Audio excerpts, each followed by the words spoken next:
Your data is like gold to hackers, and they'll sell it to the highest bidder. Are you protected? McAfee helps shield you, blocking suspicious texts, malicious emails, and fraudulent websites.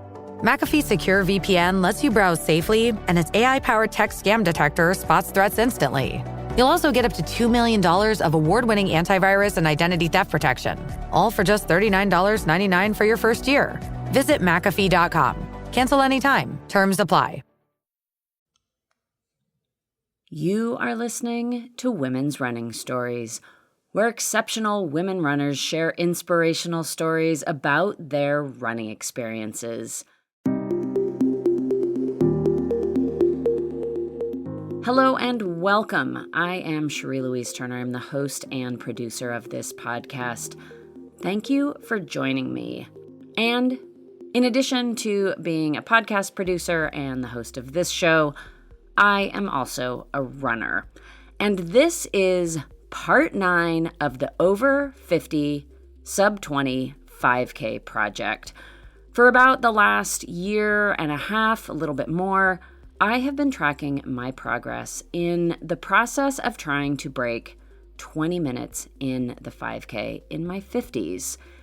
And this is the latest installation of that project.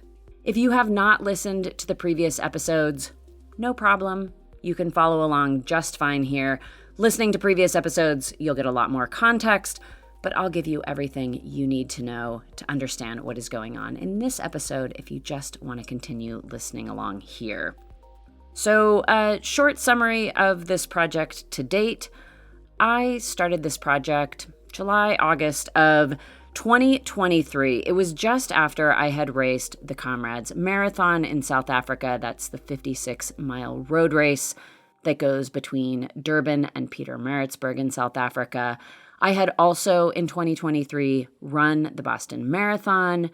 And after those two races, I said goodbye to longer distance running, for the time being at least, and wanted to focus on shorter distance racing because I really like it. I really like the process of running fast and training for faster, shorter races. I had started doing some track racing and cross country, and I was just really enjoying myself. So I wanted to give a break to the longer distance stuff and focus on shorter distance racing, and I thought, I'm going to go after this huge goal of trying to break 20 minutes.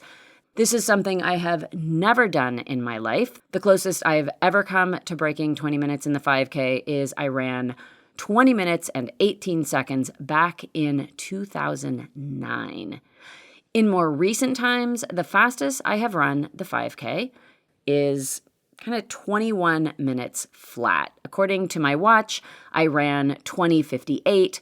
According to the official race time, it was 21:01. So right about 21 minutes. And that was back in June of 2024.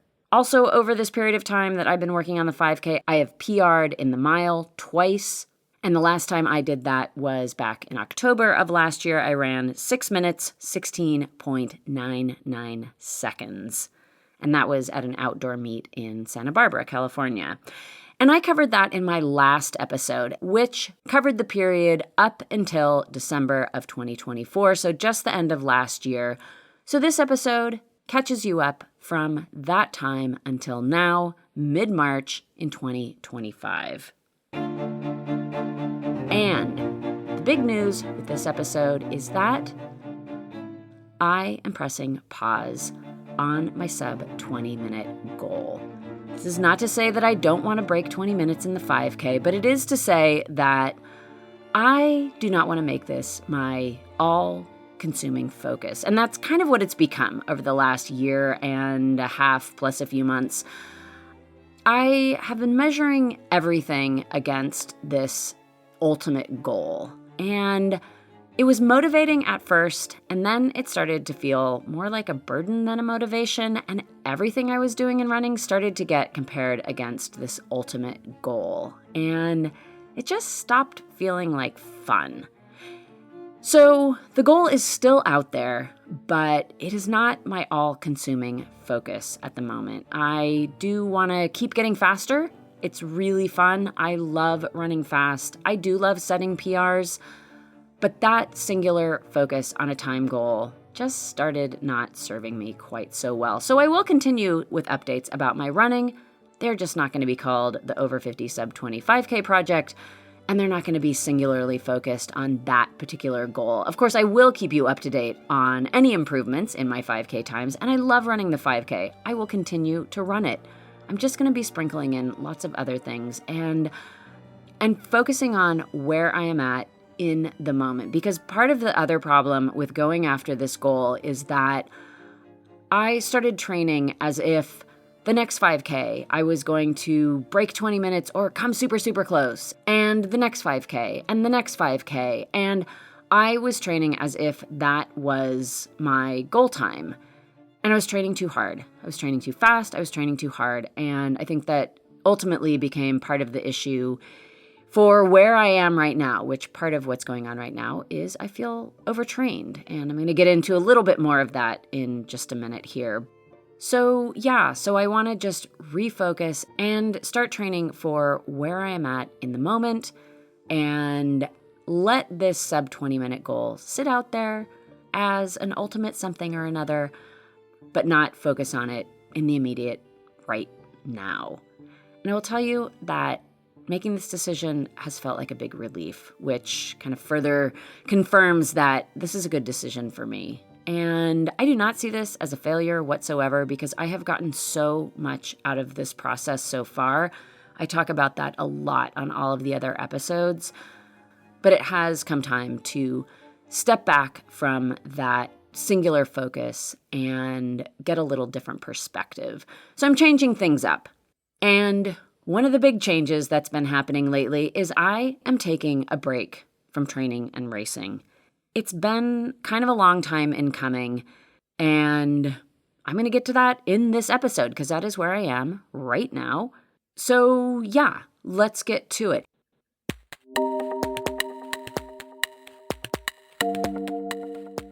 So like I mentioned, I left you off last time at the end of December. And what I'd covered there was that I'd had a great October. I had set that new mile PR, which was a ton of fun.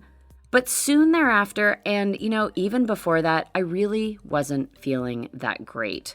I can actually trace the not feeling great back to, I'd say, about August. And part of that was I made a big international move from Ireland back to the States, back to the Boston area. That was in September, so leading up to it was really exhausting. The move itself was tiring. The aftermath is tiring. Like, moving is a really big deal, and I think I didn't really give myself enough space to process how tiring it was. But the reality is that I was really, really fit. And so I kind of rode out that fitness through September into October when I ran that mile PR. I was feeling good, not great, but I could obviously run pretty quick. So that was really nice. But after that, the wheels ever so slowly started to really come off. In November, I was definitely tired. I was not recovering well. I felt fatigued a lot. And then over the holidays, right around the time when the last episode came out, I got sick. So that knocked me out for a couple of weeks. I was looking ahead to racing the mile indoors. I was so excited about racing indoors again here in Boston. The indoor racing scene here is incredible. And I had 2 races on my calendar. One was in mid-January and the other was at the end of January. I was racing the mile, was very excited about it. And as I was approaching the first race, which was a race on the Harvard indoor track on January 18th, I knew I was not going great. My training indicated that I was not in shape to set a PR. I wasn't running particularly fast, and I was tired. But I was still really excited about running these races. So I signed up regardless. And I remember having a little bit of a struggle with myself, and I can remember it so clearly. I was warming up on January 18th outside the Harvard track. I was running through one of the parking lots, and I remember thinking to myself, how am I going to make this a fantastic day? I've been so looking forward to racing on the indoor track. I know I am not going to set a PR. I just don't have the fitness for it. So how am I going to make this a great day? And I thought, I can work on pacing and I can work on having a good mental attitude going into this race.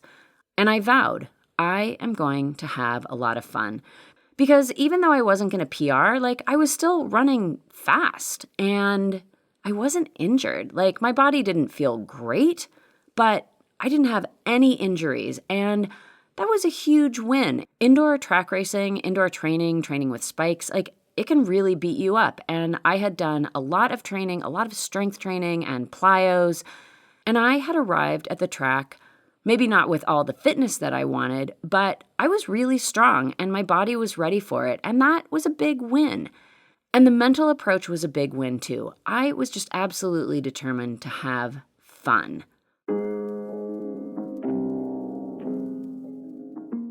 So I remembered my mantras that I had set up for myself for the Santa Barbara meet back in October. And those mantras were, I had chosen 4 words to think about during the mile. And for outdoor track racing, that means that it's a word a lap. Every quarter, you have a different focus. And for indoor track being half the size of an outdoor track, that means that each word was 2 laps, still a quarter mile, but it was 2 laps instead of 1. And my focus words were calm, confident, commit, and celebrate. Calm because the first couple of laps, the first quarter, I could definitely go out too fast. It's a habit of mine. It's a common thing. You feel great the first quarter of a mile, and it's really easy to fly out too fast, feel great, and then pay for it in the end. So calm was the first quarter. The second quarter is confident. Things still aren't feeling all that tough in the second quarter of the race, but you do have to give some effort and keep steady in your pace. Now, it's that third quarter of the mile that is notoriously tough. So that commit, that is throw down, do the hard work here. This is where the race is really, really tough. And then celebrate. The last quarter mile is all about just giving absolutely everything you have left all the way through the line as fast as you possibly can. That's the fun part. Celebrate. And I will tell you that having the word celebrate rattling around in my head as I am just going as absolutely hard as I can made it super, super fun. And I also had some friends who had come specifically to cheer me on, which, it really felt great. And I looked forward to their cheers every single time I came around the track, which is a lot because the track is small and it's a small venue. And so you do get to hear people, and that fueled me. And I had a truly joyful time. I had a great time. I didn't run a fast time. It was something like a 6:35 or something like that. Not anywhere near a PR, but it did not matter. That was not the point of the day. I ran the best that I could on the day, and I had a great time. And that felt like a great win. Even talking about it right now, it still brings me joy. It was so much fun. It was so much fun. I had a great time. And that, it was a huge hurdle to overcome. Past Cherie would have tried to run a PR, even though everything said that wasn't going to happen on that day. I would have gone out way too fast and thought I'm going to go for it. Race magic is going to kick in. And it wouldn't have, and I would have gone out too fast. I would have suffered all the way to the end. I wouldn't have run a good time, and I would have been really bummed. That was Cherie even 6 months ago. And I know all of this would have been the case because I have done it so many times. But thankfully, that is not me today. And look, I know there's this part of me that has had this fear of celebrating performances that aren't amazing, that aren't PRs, or that are below what I think I should be able to do, and somehow that having this tough on myself mentality was going to make me a good competitor. And I will say, after years and years and years of having that attitude, it doesn't help. And it's just made me feel really crummy on a lot of days when I should have felt good, even great, about the performance I gave. It's made me miss opportunities to celebrate a job well done because I hadn't met some standard I thought I should have been able to meet. And it's also made me race poorly because my hopes or expectations were not in line with reality.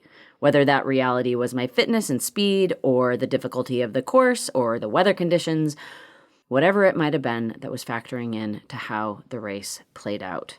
I would have set out on a pace I thought I should have been able to run, regardless of whatever else was going on. It would have been too fast, and instead of adjusting to the reality of the situation, I'd get bummed and spend the rest of the race frustrated and struggling and arrive to the finish line disappointed. This scenario has played out many times, but no more. This new approach, is so much better.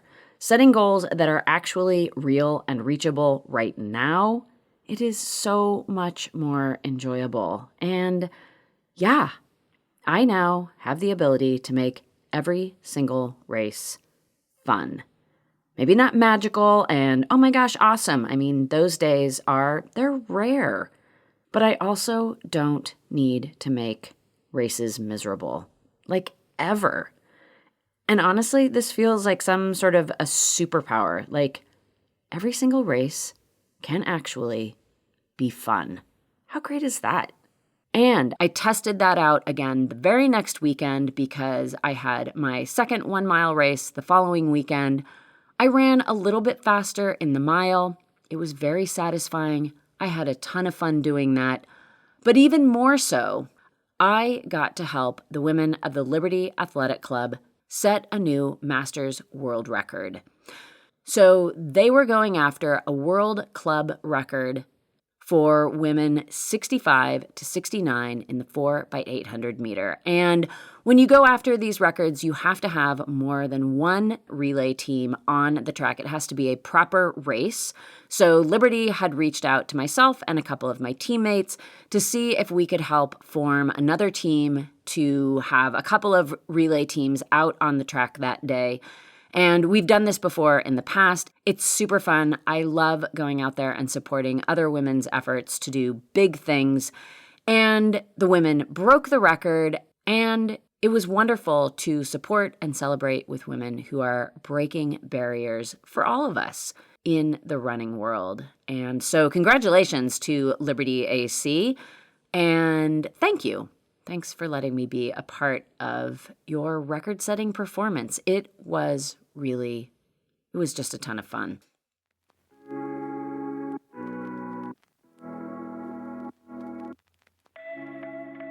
So yes, I had those two great highlights in January. I had learned how to have a terrific race regardless of the speed and the fitness that I brought to the start line, and I had gotten to run support for other women doing awesome things.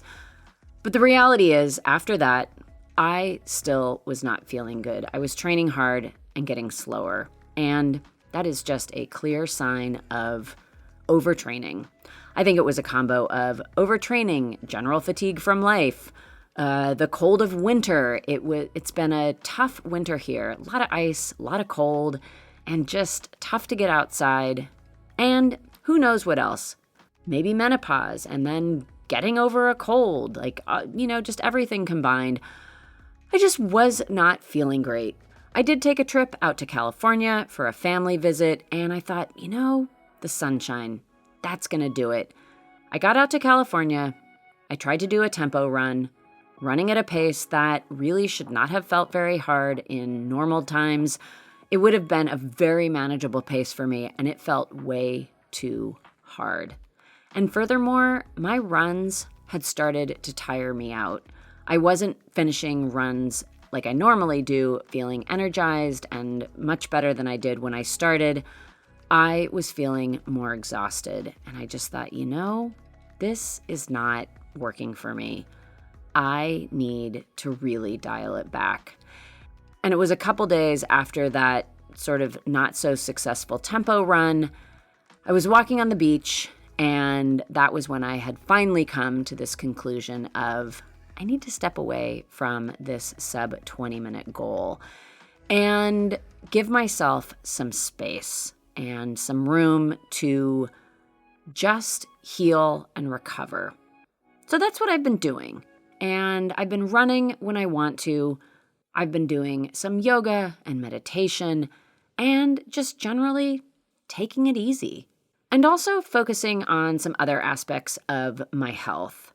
I feel like I lead a pretty healthy lifestyle. I feel like I eat well. I feel like I sleep well.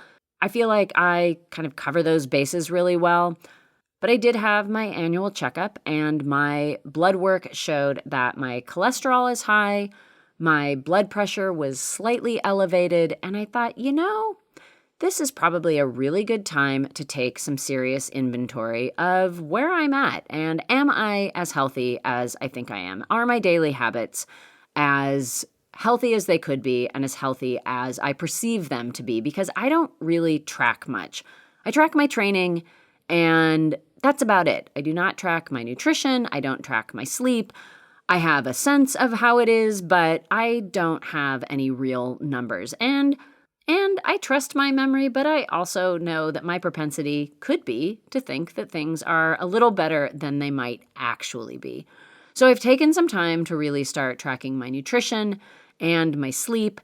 And a big one for me is tracking my anxiety. I have decided, even though my anxiety is a lot better than it used to be, I'm just ready to get rid of it. So I've been spending some energy and time learning about how to get rid of anxiety once and for all. And it is improving. One thing I have really taken note of in this time when I have been doing this project, this sub 20-minute project, is that I really have been focused on knocking out things that I know have not been good for me. I'd had a lot of problems with negative thinking. That is pretty much gone. I'd had a lot of anxiety around racing. I have pretty much knocked that out too. And there are various other things that I've talked about in other episodes with breathing and form and a few other factors that I've gotten a lot better at. And yeah, I've seen improvement, and it's given me a lot of confidence in the fact that I can make some significant changes and I can actually heal from aspects of my life that had felt so common. They were kind of felt like part of me, and they don't have to be. And anxiety is one of those things. I have had anxiety in my life for as long as I can remember. And I have referred to myself as an anxious person. And, I just don't want to do that anymore. So I have been able to focus on other aspects of my wellness and my health that I know will definitely serve me when I get back to training and racing. And that took another little hit recently because I got sick for time number 2. And so that was a little bit frustrating, but I can't fight it. So it is just part of this big break I am on. But running has not disappeared from my life entirely. One nice thing about taking a break from training and racing is that I'm not just going out to run because it's on a training calendar. I go out to run because I like it. And one thing that I love in the running world is parkrun. If you are not familiar with parkrun, these are weekly, free, timed 5Ks. They happen every Saturday in places all throughout the United States, all throughout the world. You sign up online, you get a barcode, you show up at any parkrun anywhere in the world with your barcode. There is no registration, there are no numbers. You just show up, you run, you have your barcode scanned, and you scan a little token that they give you. You get a time, and on you go. It's a huge community, and people are great all over the world. I have done parkruns in many, many far-flung places, and I always find great community at every single parkrun I have been to, whether or not we speak the same language. It is always a wonderful time. And I am lucky enough to have 3 parkruns in the Boston area to choose from. I love Jamaica Pond. I love Danahy Park. I have yet to get to Cutler, but I will get there soon. That is our newest parkrun, and it started while I was away in Ireland. So I have yet to get over there, but I'll be there soon.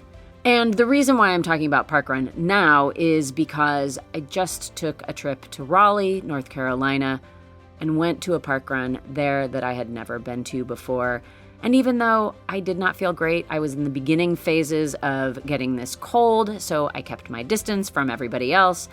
But I had a really great time running, and it was just fun. I love the running community. I love running with other people, regardless of how fast or slow I might be running on the day. One of the great things about Park Run is there's also Park Walk, which I've done recently. It is open to every speed, and there are kids, they welcome dogs. It is just a wonderful, wonderful environment. So I sing the praises of Park Run because it is a big part of my running life and something I continue to look forward to regardless of where I'm at with training and racing. And of course, Park Run is also great for training because some people come out and run really, really fast. And so if you need some people to pace off of, you can do that there too. So yeah, this has been a really nice time to just get in tune with other parts of running that I love, to remind myself how much I just enjoy doing this outside of chasing times or racing or training or sticking to a schedule. It's just nice to remind myself that I just love to get outside and I love to run.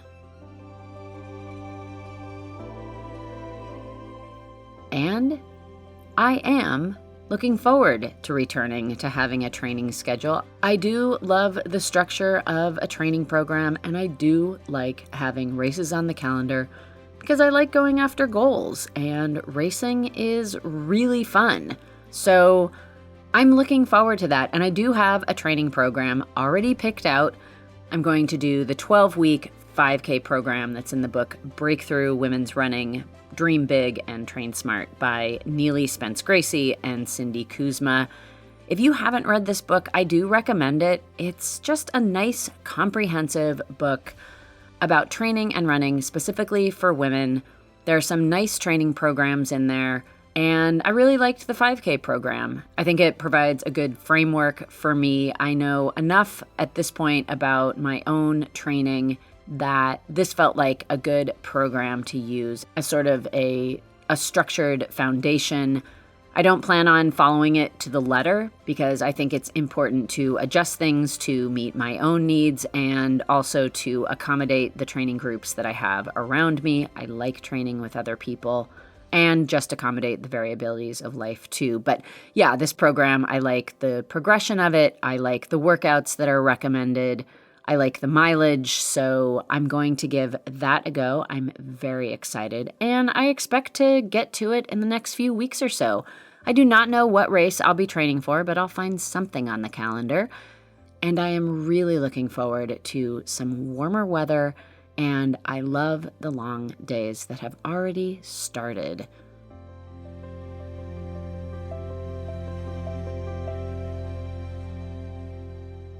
And that does bring us up to the present moment of mid-March 2025. Thank you so much for listening. I also want to remind you that I do write a newsletter for the podcast now. It comes out every Thursday. In there, I always include something about my own running, so you can kind of keep up with what's going on in my running life if you would like to do that through the newsletter. I also always add something in there about what's new on the podcast. Sometimes I write about things that are going on in the running world. I also always write about a recommendation of something in the running world made by another woman, be it a podcast or a newsletter or a book, whatever it might be. I highlight something every single week, and I talk about what is coming up for the podcast and myself as it pertains to my running life. So yeah, you can subscribe. It's Women's Running Stories. It's on Substack. I'll put a link in the show notes to that. And you can also just go on Substack and search for Women's Running Stories. Either way, it'll get you there. So yeah, go ahead and subscribe. I've really enjoyed writing that. And that is going to do it for me for this episode. And this is going to be the last episode of the Over 50 Sub 25K project. I will be doing updates every few months, just like I have for the last almost 2 years now, but they just will not be called the Over 50 Sub 25K project. They will just be updates from me. Thank you once again for being here. I always appreciate you coming and listening to the podcast. I am Cherie Louise Turner, I am a runner, and I am the host and producer of Women's Running Stories. And until next Tuesday, I do wish you healthy, joyful, flexible, and fun strides forward. Women's Running.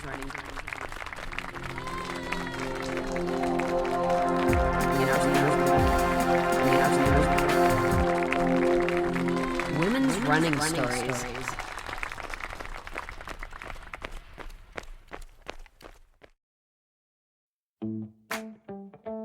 Running should be simple. Just put on your shoes and go. And yet, when you try to learn about how to get better at it, especially as you age, you're confronted with conflicting advice, complicated workouts, and confusing nutrition trends that just won't work for you. On The Planted Runner, I'll share exactly how to run faster, longer, and feel great doing it at any age because you don't have time to waste. I'm Coach Claire Bartholic, and I went from not running at all in my late 30s to finishing a marathon in 2:58 at age 42, all on a plant-based diet. I've helped hundreds of runners achieve new personal records well into their 60s and even 70s with science-backed training, plant-based nutrition, and proven mental strength techniques. Each episode of The Planted Runner is like a private coaching session on the run where you'll learn from me and the guests I interview. You'll get actionable lessons to help you become a better runner every week and reach goals that you never thought possible. Whether you're training for your first 5K or your 50th marathon, take along The Planted Runner on your next run. Let me show you how your best running is still ahead of you.